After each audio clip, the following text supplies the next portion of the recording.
Hey! That got your attention, didn't it? And I'm incredibly sorry if I startled you there. Now, imagine this. You're sitting in a classroom, office, or anywhere really, and you want to speak up, ask for help, share an idea, or say something important. But you hold it in, not because you don't care, just because you tell yourself that keeping your thoughts to yourself would be easier and safer. But the harsh reality is that holding your voice back does not solve problems. And it's going to be the furthest thing from it. And that's what I'm here to talk about today. Why staying silent should never be an option. 1. Speaking up can't change anything. So would you just want to stand by in a bad situation? For example, when we see somebody being treated unfairly, when someone argues with us, or when a friend makes a joke that goes deeper than what they realize, what are we taught? Zip it, because it's polite, mature, and respectful. But the harsh reality is that holding your voice back does not solve problems. And while we reserve our opinions, hoping that things are going to improve, it only lets them continue and get worse for not just us, but the people around us. Okay, fine, I'll admit that keeping quiet has value in one scenario or two. But not when someone's getting hurt, not when someone's getting cornered, and not when someone's crying. That's when it turns from behaving to dangerous. Let's think further about silence. Now, meet Silent Susie. Silent Susie is friends with the bully of the school, Mia. Susie sees Mia be mean to everybody. Name-calling, purposefully annoying them, demotivating words at 8 in the morning. Susie knows what Mia is doing is wrong, but she doesn't say anything. Why? Because she thinks, if I speak up, I'll get involved. She's my friend. How could I go against her? And eventually, Mia's bullying only got worse, and it affected Susie. It impacted Susie way more than any of the other victims. Since Susie never spoke out about her normal behavior, Mia went way beyond that. Susie is just one example of the millions of people this has happened to.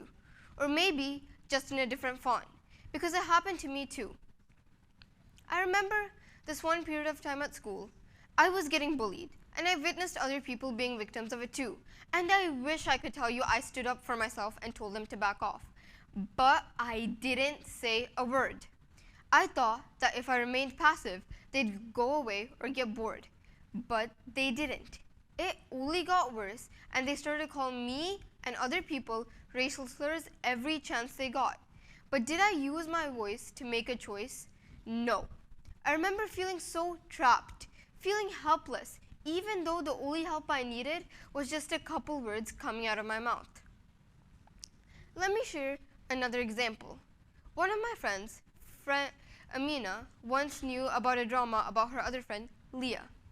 Leah was clearly in the right, but Amina didn't say anything. She thought if she had intervened, it'd only make things worse for Leah. And since Leah did not have anybody defending her, the counselor thought that she was lying and she got punished. And then Amina felt horrible. Or picture this. In group projects, sometimes everyone waits for someone else to point out a problem. And no one does. So the issue gets ignored until the final result falls apart. And it's not just in school, but it's in the office too, with ginormous projects. Bottling up your words does not just hurt you mentally. It hurts your body as well.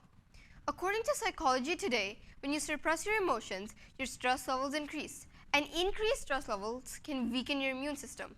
People who hold back their emotions often experience high levels of stress hormones, which leads to high blood pressure, anxiety, and depression. And as I mentioned before, a weakened immune system. And we all know that a weak immune system makes you prone to illness. And over time, as the stress builds up, it becomes chronic, and that can potentially lead to cardiovascular diseases. So yes, keeping your feelings in does indeed impact your health. It's a free one-way ticket to being 80 at 20. When you stay quiet, you're giving motivation to that person harming you, signaling that you don't see anything wrong with what they're doing, and you're practically allowing them to continue crossing your boundaries and taking advantage of you. It's like putting a sticky note on your forehead that says, "Go on, hurt me and destroy me. I won't stop you." I get it. Speaking out is terrifying. There's a lot of risk. You can face rejection, judgment, etc. But how many of us have stayed quiet but still gotten hurt anyway? Please raise your hands. Exactly. That's not safety. Remaining quiet never brings safety. It only costs us more than what we realize. When you throw a rock into a pond, it creates ripples. Staying quiet has the same effect. When nobody snitches on a bully, teachers think everything's okay when it's not. When everyone at work ignores a toxic manager, HR does nothing and innocent people get overwhelmed. And when you avoid conversations about racism, mental health, sexism, etc., the cycle goes on. When you withhold your voice, it doesn't protect you. It traps you into a mindset that makes you feel like your own voice does not matter. And that belief only leads to pain, injustice, and self-doubt. Now, imagine if major events in history, or people like Martin Luther King Jr. thought, it's better to avoid conflict, I'll just keep my opinions to myself. Or if the Albert Einstein kept his mouth shut just because he didn't want conflict with those who disagreed with him. Or what if the civil rights movement never happened just because people were afraid of creating conflict? Where would we be today? Change has never started with silence, and it never will. It will only start with the voices that are brave enough and loud enough to break that silence. Remaining passive isn't golden, no matter how much it may seem like it. It doesn't do anything and it never will. It doesn't solve problems, create change, or heal pain. The only thing it protects is what's wrong.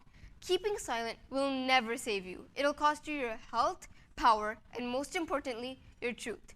Holding back does not keep the peace, only the pain that goes beyond the surface. So the real gold isn't holding your voice in, it's using your voice. Thank you.